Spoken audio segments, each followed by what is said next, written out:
to arrive tomorrow from Quebec. Quebec is also providing the additional bird dog. And we talk about bird dogs, so just to make sure everybody is aware that they're aircraft that play a very crucial role in coordinating and guiding the air tankers and other aircraft and ensuring safe and effective and more efficient fire suppression operations as we battle these wildfires. I'll note again, we have 20 wildland firefighters from Ontario that are expected to arrive later today. The Canadian Coast Guard helicopters are in use and their comfort trailer is in place. The Canadian Armed Forces are here and continuing their preparations for deployment. And collectively, the support has more than doubled our fire suppression efforts, and it also helps to provide a breather for the hardworking crew and the volunteers who have been working intensely over the last week. The updates on the fires. The Kingston fire had light winds overnight and limited growth on the Kingston wildfire to an additional 200 hectares, mostly in the northwest towards Island Pond, so the size of this is now just over 3,000 hectares. Today, we will continue fire suppression efforts similar to yesterday with 3 water bombers and 4 helicopters. However, we have pulled the ground crew from the northern edge of this fire. The dozers and excavators that we talked about yesterday were continuing their work on the fuel breaks on the southern edge near Perry's Cove and in the north on Cliffy Pond Road, but that work is just about complete. Winds, unfortunately, are expected to pick up to 20 kilometers an hour, gusting up to 40 kilometers an hour west and southwest today.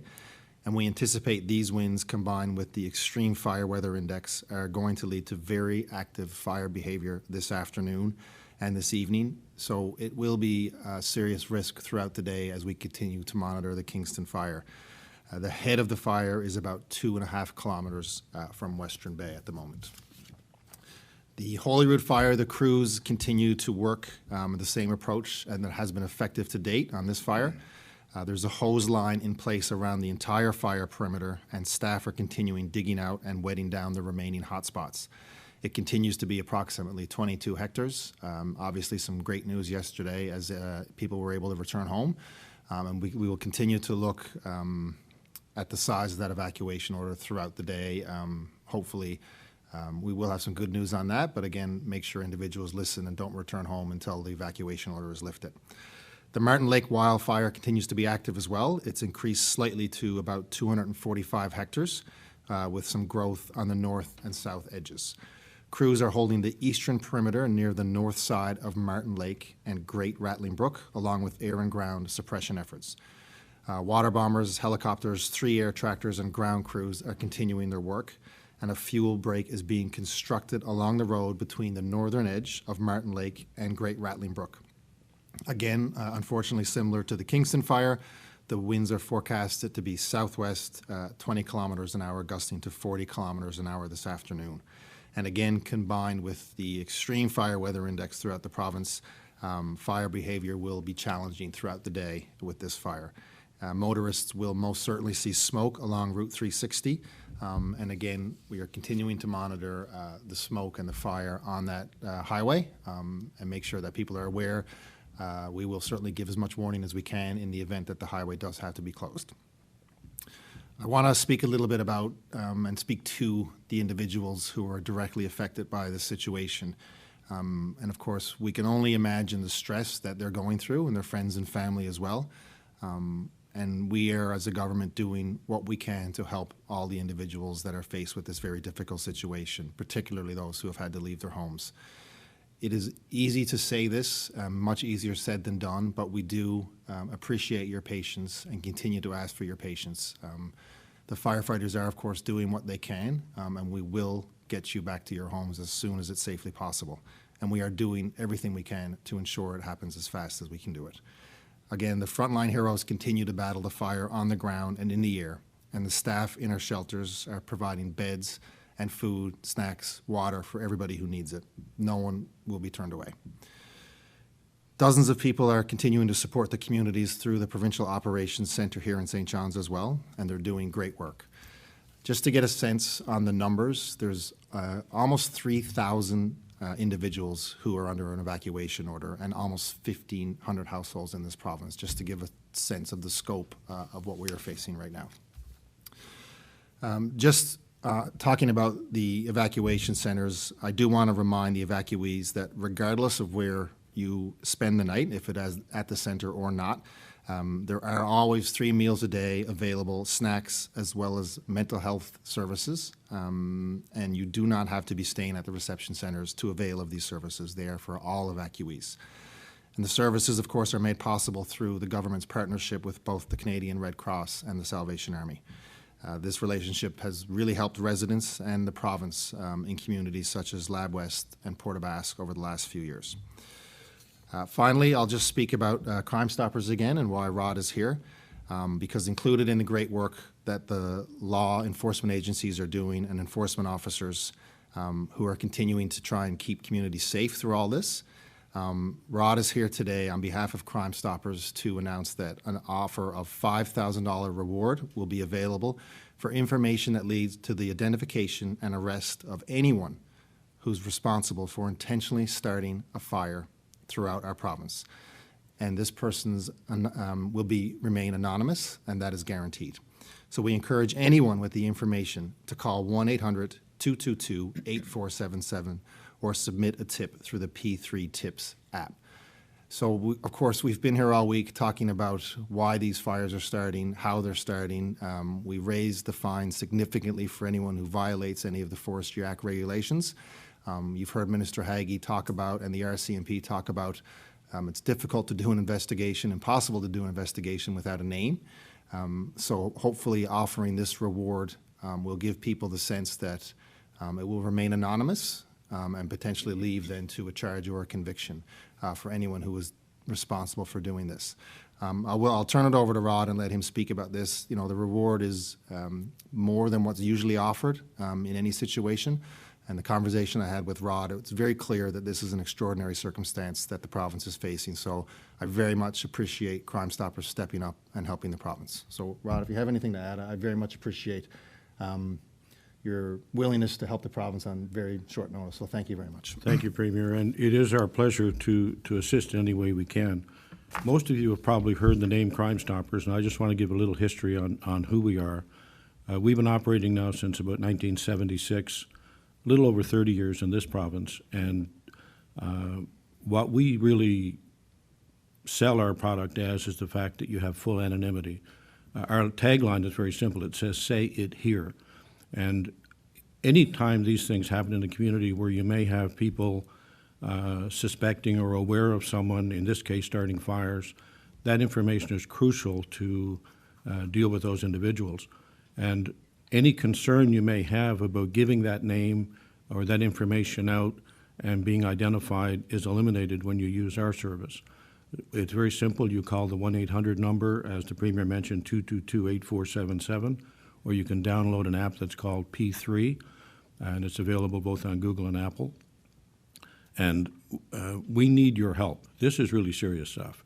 And the Premier's correct. We talked this morning that this is extraordinary circumstance, and that's why we're increasing the limit. Normally we have a limit of $2,000, but we think this may be a good incentive for people that know something, that know individuals that may be involved, to call that information into us, and we'll be able to assist in getting that to the correct law enforcement agencies, and they in turn can do their work.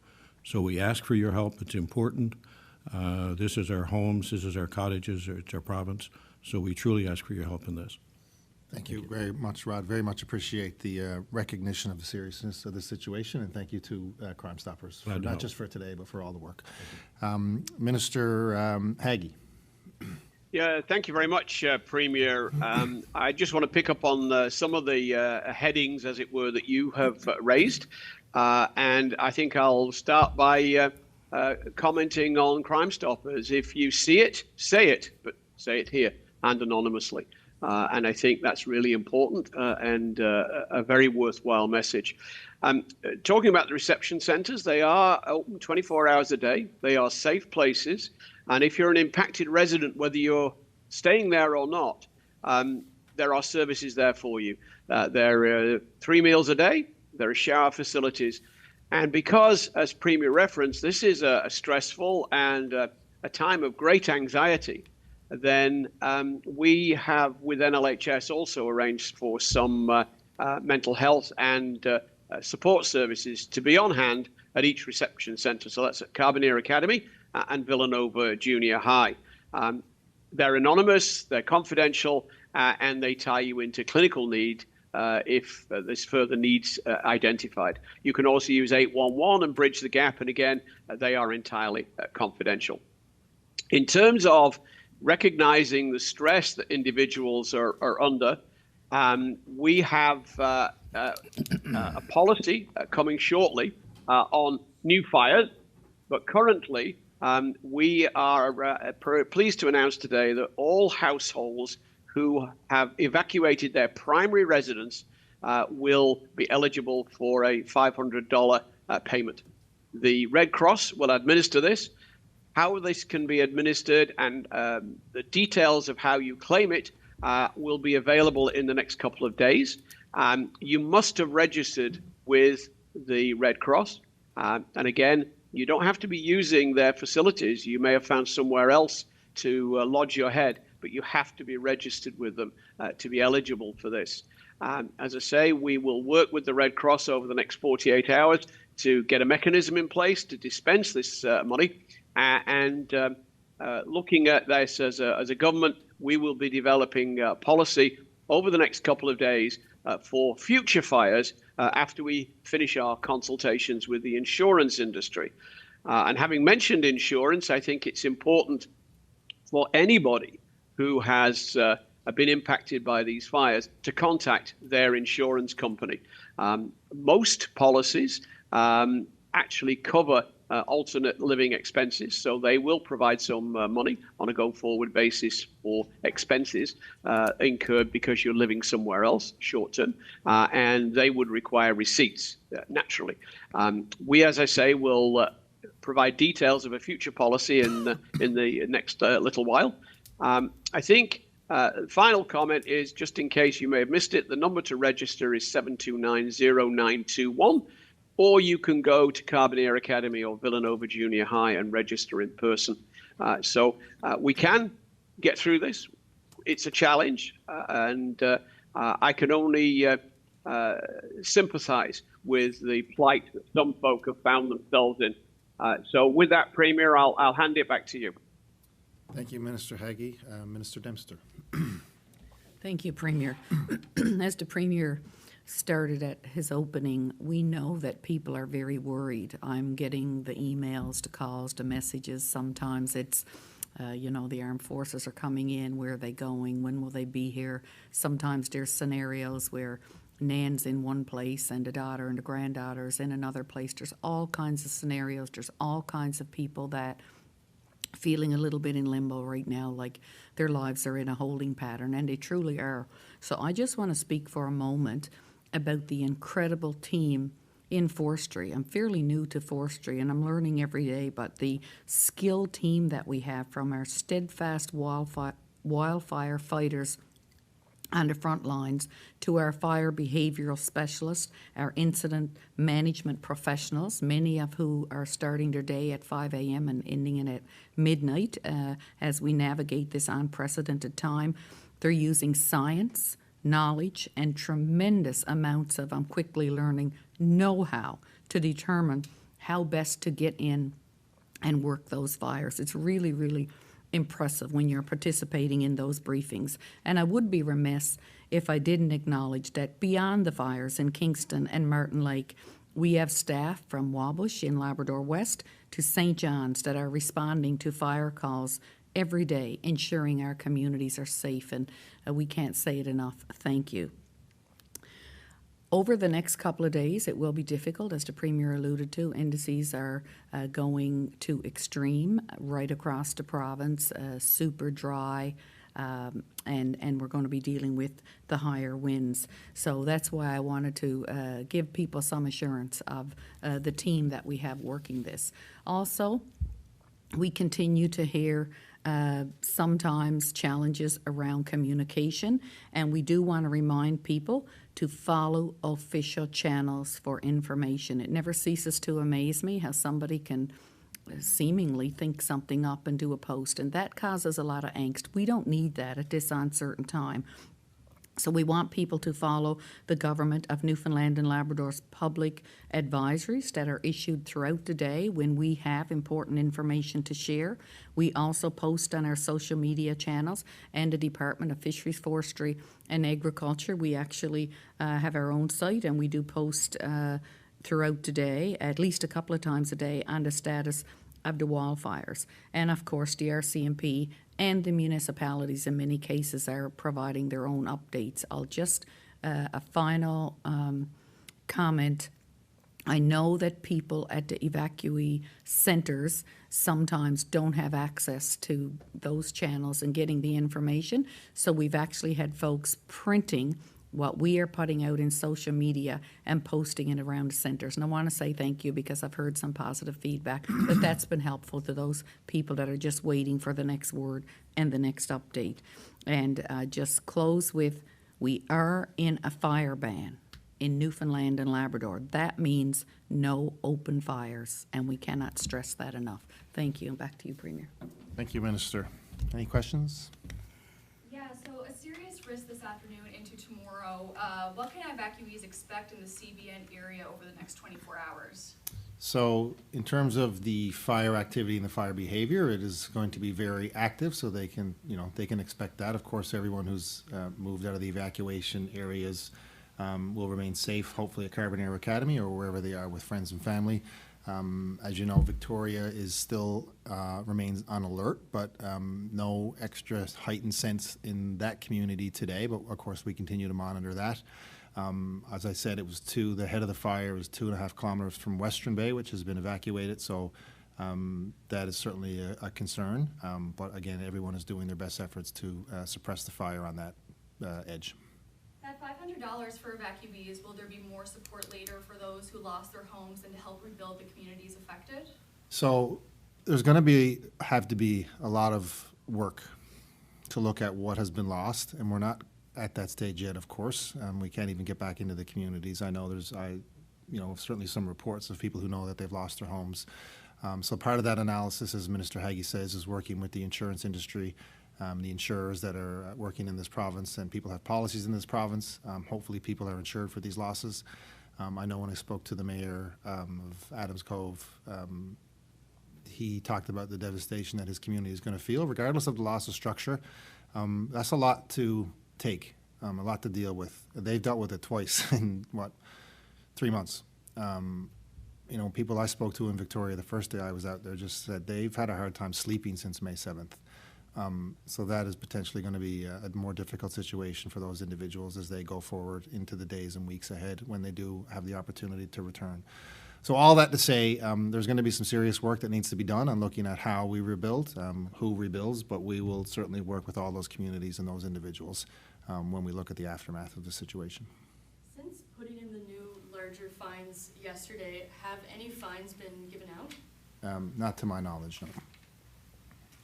Do you have an update, a number on how many have been given out since this immediate fire? I haven't heard of any that have been given out. I heard the RCMP were here earlier this week saying that they have active investigations ongoing, but it hasn't come to my attention that anyone has been fined. This is something that I heard while I was in the CBN area, but a major concern was a lack of resources for the volunteer fire departments working around the clock. The community has started a fund for them, but is there anything the province can do for these volunteer fire departments? So the province has done a great deal for fire departments over the last number of years, and as well like the ground search and rescue teams as well, who contribute a lot to these situations. We've doubled the amount of funding provided for fire departments for their equipment and their rescue vehicles and fire trucks and things like that. I've met with numerous volunteer fire departments as Minister of Public Safety and as Premier, and continue to hear their concerns. And we have a lot of fire departments throughout this province. A lot of people need funding, and we have helped as much as we can over the last several years, and continue to recognize how important they are for communities. And as I've said all week, they don't just respond to calls for fire, they respond to health crises as well. We've implemented some other mechanisms as well to help them with their funding issues, and I know that they work very hard on a volunteer basis to fundraise themselves. So we have been there for them. I think we need to continue to have those discussions with them and with our federal counterparts as well, what these fire departments are going to look like in the future and how important they're going to be. Another major concern in the area, of course, was they said there has been dozens of fires since that May fire. Now, that number doesn't really add up to RCMP numbers, but that's why I want to reiterate, how important is it for anybody in that area, if you have any information about any fire, big or small, to please call us or Crime Stoppers or anyone? Well, I think Rod sort of touched on it too, and I'm happy to let him speak because he would know a lot about this. I mean, the RCMP and the RNC, or forestry officers, can't investigate what they don't know. You know, they can certainly go to the site and make a determination of how it started, and if they determine that it was started by an individual without having that person's name, it probably makes it more difficult to do an investigation. So more information is better. More information is going to help the enforcement officers and the police officers do their jobs, and to hopefully come to a conclusion about how it was started and when it was started, and in some cases by who. Rod, I don't know if you have anything to add. Yeah, a lot of people think that they need to have that one crucial bit of information that solves everything, and rarely is that the case. We always think of it as a jigsaw puzzle. So that one bit of information you may have may be the final piece to go in to finish that puzzle. So don't overthink what you're going to phone a tip in. If you think it's credible, if you think it's something that has merit, don't think it has to be the final piece of the puzzle. It might be one of the earlier ones, but they all matter. So if you are aware of something, we go back to our tagline, say it here. So let us know.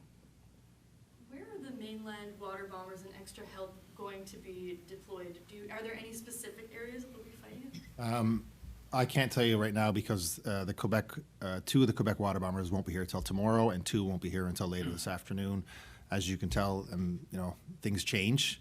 So that decision when they get here will be made. So we wouldn't commit, and forestry wouldn't commit where those bombers are going until they're here, and looking at the three fires where they're most needed. Okay, thanks everybody. Sure, go ahead. Are you guys concerned about the air quality, seeing as the Canada Games are happening tomorrow? Yep, so it's a concern for sure, and continue to monitor it. As I said, the health and safety of the athletes and the volunteers is going to be the #1 priority. They're continuing to monitor it throughout the day. You know, events start tomorrow, I believe. There's the opening ceremonies tonight, which I know the athletes are very much looking forward to, and they'll have the opportunity to march into Mile 1 here in St. John's and enjoy themselves tonight. I really hope they do, and I know they will. The team is going to continue to monitor it and work with Dr. Fitzgerald to make sure that the athletes are safe. You know, it is unfortunate, but of course the safety of the evacuees, the safety of the athletes is always going to be the priority. We're not interested in putting anybody at risk for the Canada Games, but we'll keep our fingers crossed. Okay, thanks everybody. Stay safe.